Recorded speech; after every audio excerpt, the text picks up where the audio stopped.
کا خدمت گزار بن جائے۔ اللہ اللہ، کیا نگاہ ہے غوث پاک تھی۔ آپ نے فرمایا کہ تو نے کافی دیر کر دی، تو نے کافی دیر کر دی۔ بولا حضرت ابھی تو بچہ پیدا ہوا اور آپ کی خدمت میں لایا اور اس کی تربیت کرنے کے لیے دعا کرنے کے لیے عرض کرتا ہوں، اور آپ کہہ رہے ہیں کہ بہت دیر ہو گئی۔ وہ تعجب کرنے لگا کہ آخر تربیت بچے کی کب سے ہونا چاہیے؟ تو حضور پیران پیر غوث الصقلین شیخ عبدالقادر جیلانی رضی اللہ تعالیٰ عنہ نے فرمایا، بچے کی تربیت بچے کی پیدائش کے بعد نہیں ہوتی، بلکہ اس کے ماں کو جب تلاش کیا جاتا ہے وہاں سے اس کی تربیت ہوتی ہے، کہ اس بچے کے لیے ماں کیسی ہو۔ اس کے دادا دادی جب اپنے بیٹے کے لیے ایک لڑکی کو تلاش کرتے ہیں تو وہیں سے اس بچے کی تربیت کا آغاز ہوتا ہے، کہ اس کی ماں کیسی ہو، ماں جیسی ہوگی بچہ ویسا پرورش پائے گا۔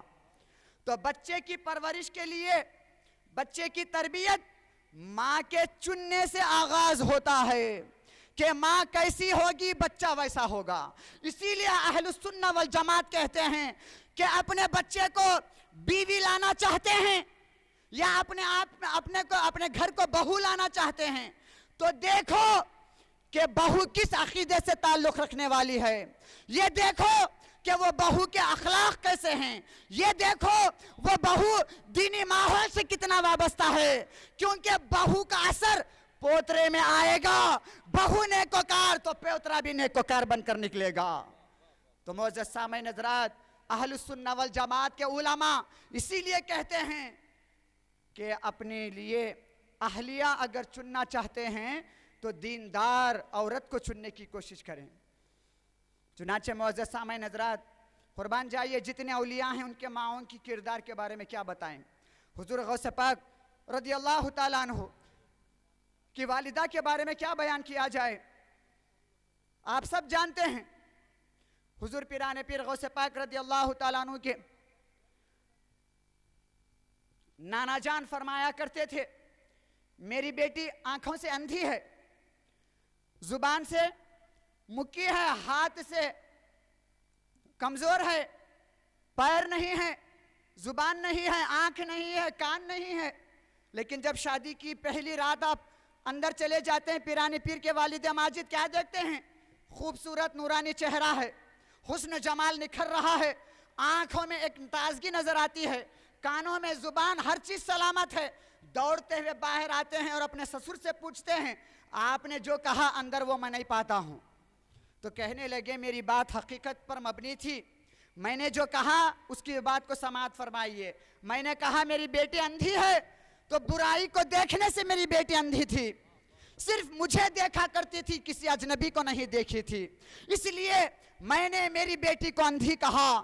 تو پتا چلا کہ جو بے حیائی کو دیکھتی ہے وہ آنکھ رکھ کر بھی اندھی ہے، اور جو حیا کی پیکر بنتی ہے وہ آنکھ نہ بھی رکھے تو شریعت کی نگاہ میں وہ اندھی نہیں ہے۔ تو معزز سامعین حضرات، تو ایسی پاکیزہ ماں سے جنم لینے والا بچہ کون تھا؟ غوث اعظم بن کر دنیا میں آیا ہے، ایک ملت اور قوم کی رہنمائی کر کے زمین پر رہنے والے لوگوں کو خدا کا قرب نصیب کیا، پستی پہ رہنے والوں کو بالائی عطا فرمایا۔ تو معزز سامعین حضرات، اسی ماں کی گود میں پرورش پانے والے وہ غوث اعظم دستگیر تھے۔ آگے چلیے ہند الولی خواجہ غریب نواز کی تربیت کے بارے میں بتا دوں، کیا آپ کی والدہ ماجدہ نے آپ کی کیسی تربیت فرمائی تھی؟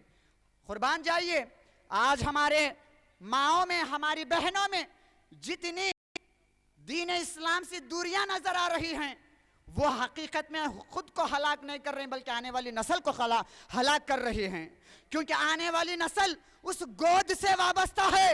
حضرت امام رحمت اللہ علیہ فرماتے ہیں ان ماؤں سے کہ تمہاری گود میں پرورش ہونے والا بچہ یہ مت سمجھو کہ وہ تمہارا ہے، بلکہ وہ ایک قوم کا ہے، ایک ملت کا ہے، ایک قوم کو رہنمائی دینے والا ہے۔ اگر اس کو نکھار کر تم اس کو ایک قوم کا امام بناؤں گے تو وہ پھر ایک قوم کو لے کر آگے بڑھے گا اور خدا کا قرب انہیں نصیب فرمائے گا۔ تو ہر ماں میرا بچہ سمجھ کر تربیت نہ دیں، بلکہ ایک قوم کا رہنما ہے یہ، ایک قوم کا مددگار ہے یہ سمجھ کر اگر وہ اس طرح پرورش دے گی تو رب کی رحمت اس کی طرف جوش کے ساتھ آنے لگے گی۔ تو معزز سامعین حضرات، حضرت ہند الولی خواجہ غریب نواز رحمت اللہ علیہ والد ماجدہ فرماتی ہیں، ایک مرتبہ کی بات ہے، حضرت غریب نواز رحمت اللہ علیہ بنگال کی طرف سفر میں تشریف لے جا رہے تھے، تو تقریباً راستے میں 7 لاکھ غیر مسلموں کو ایمان کی دولت سے مشرف فرمائے۔ 7 لاکھ آج ایک کو بنا کے واٹس ایپ میں بھرا دے رہے لوگاں، بہت بڑا کام کر لیے بلکہ، ارے جو 7 لاکھ ایک نگاہ پہ اسلام کی دولت سے مالا مال کر کے ولایت پر فائز فرمائے، وہ غریب نواز کے ہم کتنی عظمت بیان کرنا چاہیے۔ تمہارے امام ایک کو مسلمان بنائے تو واٹس ایپ بھر جا رہا، نیوسا میں اعلانہ ہو رہے، ارے ہمارا امام جو ایک نگاہ پہ 70 لاکھ لوگوں کو مسلمان بنا دے تو اس کے عظمتوں کا کیا بیان کیا جائے۔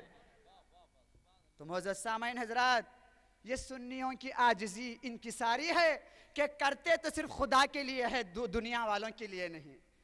یہ ایک کر لیتے 100 بگار لیتے رہتے، ہم 1000 بھی کر کے چھپا کے رکھتے ہیں، کیونکہ ہمارے عمل میں اخلاص ہے، ریاکاری ہمارے میں نظر نہیں آتی ہے، کیونکہ ہمارے اسلاف نے ہمیں سب سے بڑی دولت یہی عطا فرمائی ہے کہ اخلاص سب سے بڑی دولت ہے، اور اخلاص دل کا مرکز ہے، اور اللہ کی توجہ ہمیشہ بندے کے دل کی طرف ہوا کرتی ہے۔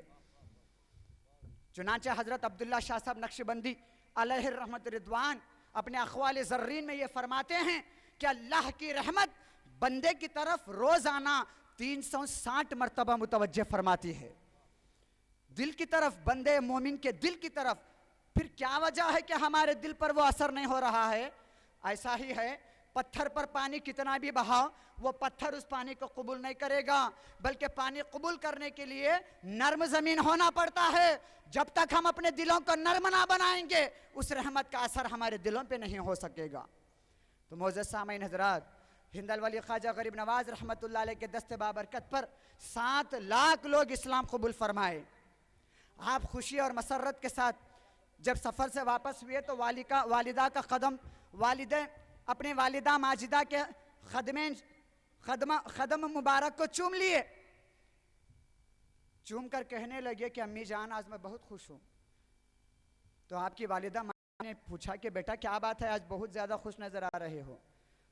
تو حضرت ہند الولی خواجہ غریب نواز رحمت اللہ علیہ نے فرمایا، امی جان آج میرے اس مختصر سے سفر میں 7 لاکھ لوگ اللہ کی قربت کو پائے ہیں، اللہ کی رحمت سے وابستہ ہوئے ہیں، مشرکانہ عقائد کو چھوڑ کر عقائد حقانیہ کو اپنائے ہیں۔ تو آپ کی والدہ نے فرمایا بیٹا اس میں تیرا کوئی کمال نہیں۔ ہائے ہائے کیا عاجزی تھی، بولنے لگے بیٹا یہ تمہارا کوئی کمال نہیں، یہ تو میرا کمال ہے۔ تو پھر حضور خواجہ غریب نواز رحمت اللہ فرمایا امی جان یہ آپ ہی کا کمال ہے، تبھی تو میں آپ کے قدموں کو چوم کر آپ سے اس راز کو جاننا چاہتا ہوں، اس راز کو معلوم کرنا چاہتا ہوں کہ وہ کیا کرم آپ نے مجھ پر کیا کہ قوم میری دیوانی بن چکی ہے۔ ہائے ہائے معزز سامعین حضرات، ایک ماں ہے جو قوم کو سنبھال سکتی ہے، ایک ملت کو سدھار سکتی ہے۔ اگر وہی ماں بدکاری میں آ جائے، فتنہ پرور بن جائے تو خاندان کا خاندان برباد ہو جاتا ہے، صرف خاندان نہیں بلکہ نسل نسل برباد ہو جاتی ہے۔ چنانچہ حضور خواجہ غریب نواز ہند الولی رحمت اللہ علیہ کی والد ماجدہ نے فرمایا کہ بیٹا وہ راز یہ تھا، آج تو پوچھتا ہے تو کہہ دیتی ہوں، جب کبھی میں تجھے دودھ پلاتی تو وضو کی حالت میں تجھے دودھ پلایا کرتی تھی، کبھی میں بے وضو تجھے دودھ نہیں پلائی۔ غور فرمائیے، آج بتائیے کون سی ایسی ماں ہے جو اپنے بچے کو جب بھی دودھ پلائے وضو کے ساتھ دودھ پلاتی ہو؟ ارے دودھ کا خطرہ ناپاکی کی حالت میں بے وضو کے حلق میں اتر جائے تو وہ دودھ کا خطرہ کیا اندر پاکی کو پیدا کرے گا؟ تو اندر پاکی پیدا کرنے کے لیے، اندر دل کو نورانیت بخشنے کے لیے وضو کا فیضان آپ کی والدہ نے دودھ کے ذریعے سے داخل فرمایا، اور وہ دودھ اور یہ فیضان وضو دونوں مل کر دل مبارک کو اس رحمت خداوندی کو اثر کرنے والے بن گئے کہ وہ رحمت خداوندی دل میں جوش مارتا گیا اور آپ پر ہر چیز کا حجاب کھلنے لگا۔ معزز سامعین حضرات، آج ہماری مائیں دودھ پلاتی ہیں، ٹی وی دیکھتے ہوئے ناچ گانا دیکھتے ہوئے دودھ پلاتی ہیں، بھلا اس بچے پہ کیا اثر ہوگا اس دودھ کا؟ دودھ کا ایک ایک قطرہ بچے کے آنے والی زندگی کی طرف رہنمائی دینے والا ہے۔ وہ یہ جتنا پاک ہوگا بچہ اتنا پاک بنے گا۔ تو معزز سامعین حضرات، صرف 5 منٹ میرے رہ گئے، میں اس پر اپنی گفتگو سمیٹ لیتا ہوں۔ تو معزز سامعین حضرات، یہ باتیں جو بتایا، اگرچہ کہ احادیث اور قرآن شریف کی کئی آیتیں اس بات پر شاہد ہیں کہ تربیت اولاد کیسی ہونا چاہیے، اس پر کتنی توجہ قرآن اور احادیث میں دی گئی ہے، لیکن ہمیشہ قرآن اور احادیث کو ہم سنتے ہیں، لیکن جب عملی نمونہ اگر پیش کیا جائے تو اس کا اثر بہت زیادہ نظر آتا ہے۔ قرآن اور حدیث کا نچوڑ اگر کہیں ہمیں ملتا ہے تو بزرگوں کی زندگی میں نظر آتا ہے۔ قرآن اور اگر حدیث کو سمجھنا ہے تو بزرگان دین کی زندگی کو سمجھنا ہے، کیونکہ ان کی زندگی قرآن اور حدیث سے ہٹ کر نظر نہیں آتی۔ اسی لیے اللہ تعالیٰ نے سورہ فاتحہ میں فرمایا، اہدنا الصراط المستقیم صراط الذین انعمت علیہم، اے مولا ہمیں سیدھا راستہ نصیب فرما، ان لوگوں کا راستہ جن پر تو نے انعام کیا۔ یہ نہیں فرمایا قرآن کے راستے پر ہمیں چلا، حدیث کے راستے پر ہمیں چلا، اللہ نے یہ نہیں فرمایا، بلکہ اللہ فرماتا ہے ان انعام یافتہ بندوں کے راستوں پر چلو جو قرآن کے بھی پیکر ہیں، حدیث پر بھی عمل کرنے والے ہیں۔ گویا کہ قرآن اور حدیث کا نچوڑ ان انعام یافتہ بندوں میں نظر آئے گا، اسی لیے میں نے ان پر انعام فرمایا ہے۔ تو گویا کہ قرآن اور حدیث کا نچوڑ بزرگوں کی زندگی میں نظر آتا ہے، اس لیے زیادہ تر اللہ والوں کے قصے ایک دوسرے کو سنانا چاہیے۔ ماں باپ اپنے بچوں کو تربیت دینے کے لیے پہلی چیز یہ پیدا کریں کہ بچہ جب سمجھنے کے قابل بنتا ہے، سننے کے قابل بنتا ہے، تو انہیں اللہ والوں کے قصے، صحابہ کے قصے، انبیاء علیہم السلام کے واقعات بتائیں، کیونکہ قرآن میں سب سے زیادہ اللہ نے انبیاء کے واقعات کو بیان کیا، نیکوکار بندوں کے واقعات کو بیان کیا، کیونکہ واقعات سے دل تر و تازہ ہوتا ہے۔ تو معزز سامعین حضرات، یہ چند باتیں تھیں جو تربیت اولاد کے متعلق آپ کے سامنے رکھنے کے لیے مجھے موقع عنایت فرمایا۔ میں چند باتیں آپ کی خدمت میں رکھا ہوں، اگرچہ کہ اس موضوع کا حق ادا نہ ہو سکا۔ اللہ تعالیٰ سے آخر میں دعا ہے کہ مولا جو کچھ کہا گیا سنا گیا تیری پاک بارگاہ میں قبول فرما لے، قرآن حدیث کو سمجھنے کی ہدایت عطا فرما۔ وما علینا الا البلاغ وآخر دعوانا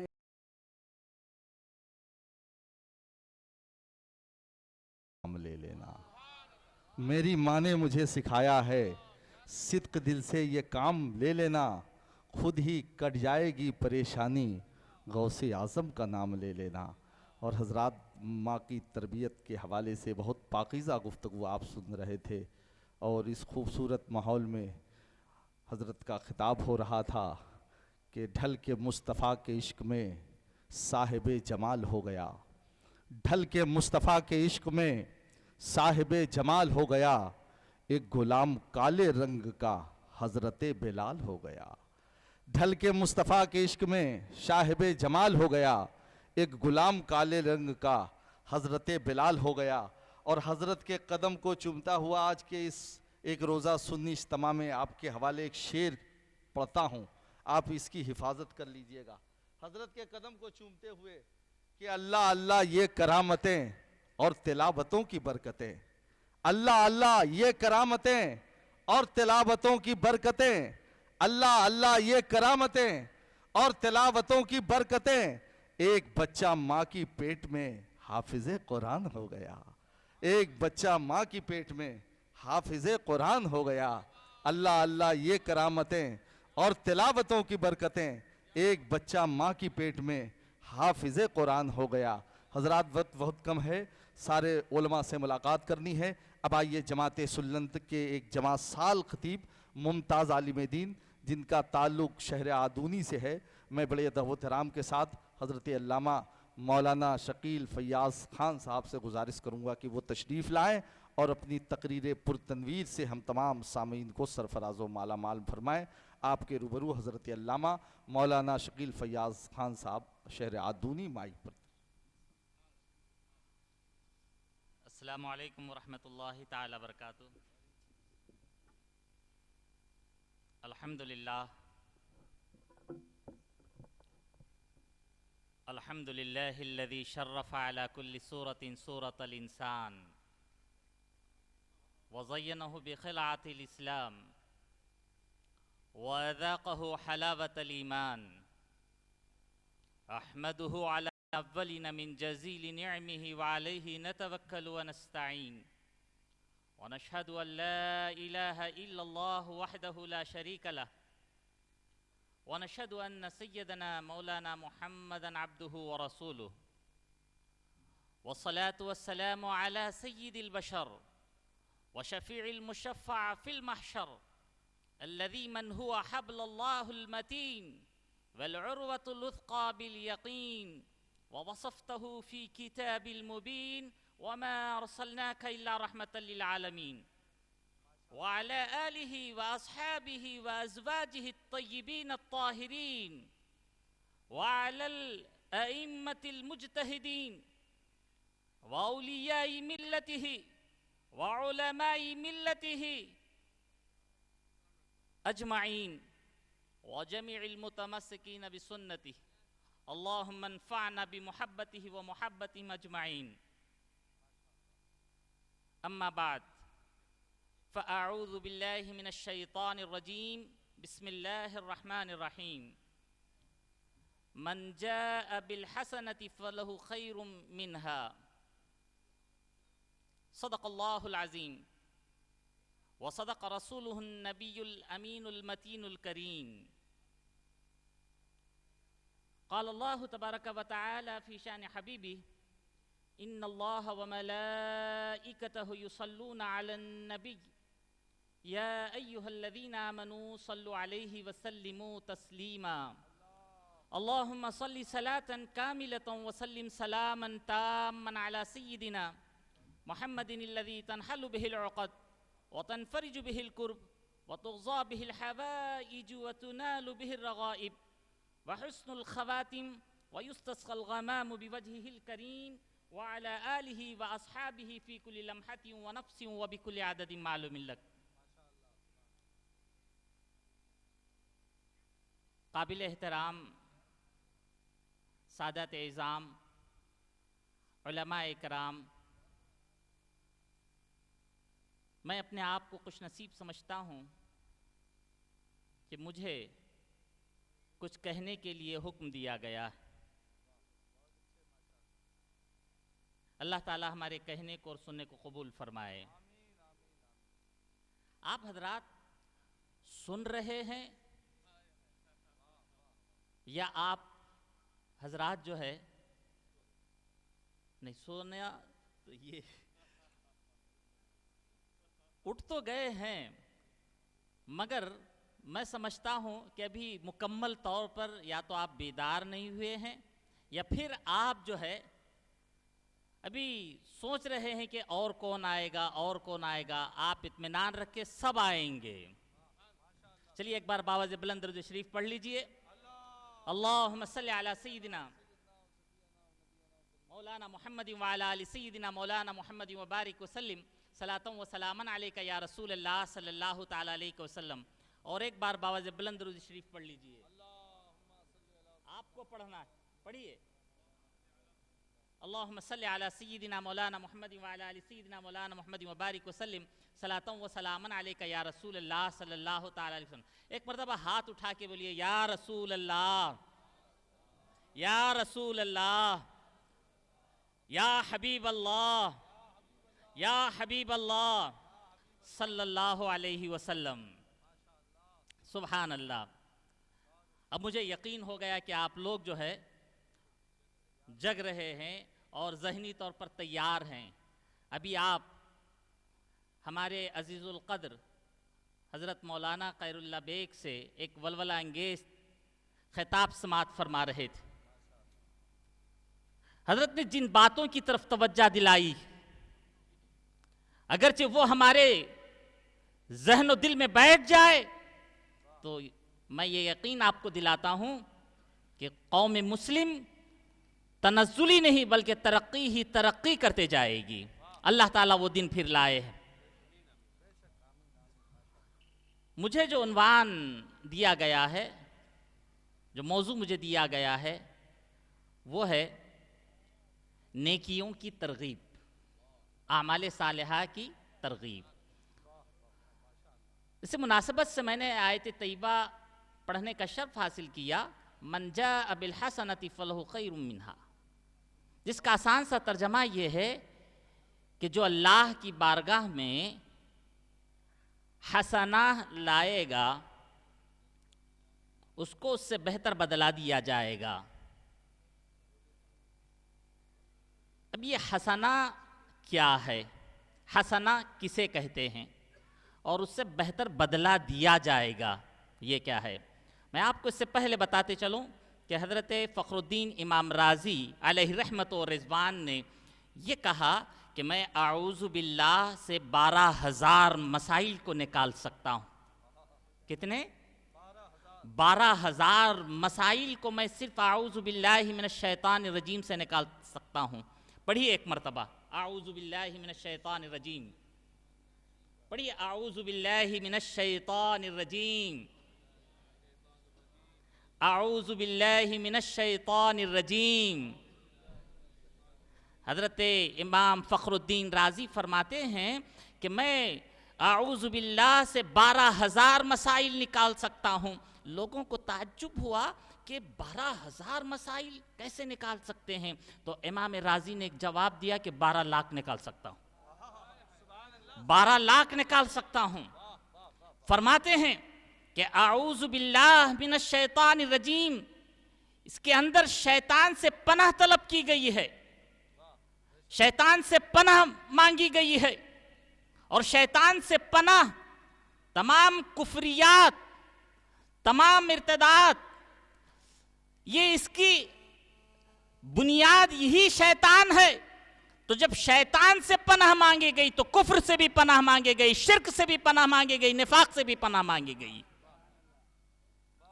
اور دیکھیں، من جاء بالحسنہ، جو نیکیاں لایا اس کو اس سے بہتر بدلہ دیا جائے گا۔ حسنہ کا ایک معنی نیکی، اور حسنہ کا ایک معنی ایمان، حسنہ کا ایک معنی توبہ۔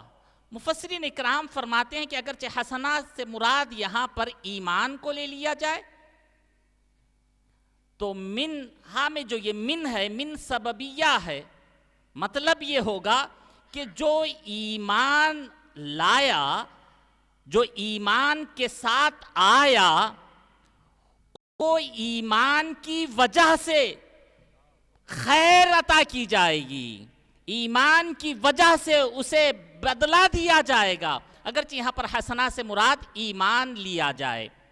دیکھیں کہ نیکیاں جو ہے، ایمان جو ہے، یہ آپ حضرات اچھی طرح سے جانتے ہیں، اس کا تعلق قلب سے بھی ہے، قالب سے بھی ہے، دل سے بھی ہے، جسم سے بھی ہے۔ دل کی نیکیاں ہیں، جسم کی نیکیاں ہیں۔ اب دل کی نیکی عرفان الہی، دل کی نیکی ایمان، دل کی نیکی محبت رسول، دل کی نیکی عشق مصطفیٰ صلی اللہ علیہ وسلم۔ ہر عضو کی نیکیاں الگ الگ ہے، قلب کی نیکیاں الگ ہے، جسم کی نیکیاں الگ ہے۔ اب آپ کہیں گے کہ یہ دل تو بلڈ کو، خون کو پمپ کرتا ہے، اس کی نیکیاں کیسی ہوئی، اس کے نیکیاں کیسے ہو سکتی ہیں؟ اور آپ نے سنا ہوگا ایک ہوتی ہے روح بھی، کیا ہوتی ہے؟ روح۔ اب یہاں پر 3 چیزیں ہو گئی، ایک ہو گئے روح، ایک ہو گیا دل، اور ایک چیز ہے، ایک ہے نفس۔ کیا ہے یہ؟ نفس۔ اب نفس برائیوں کی طرف لے جاتا ہے، دل جو ہے کبھی برائی کراتا، کبھی نیکیاں کراتا ہے۔ دل جو ہے کبھی برائیوں کی طرف لے جاتا، کبھی نیکیوں کی طرف لے جاتا ہے۔ اور روح کا معاملہ کچھ عجیب و غریب ہے، میں اس قابل نہیں کہ آپ کو روح کے تعلق سے بتاؤں، روح کے تعلق سے سمجھاؤں۔ محدث دکن حضرت سید عبداللہ شاہ صاحب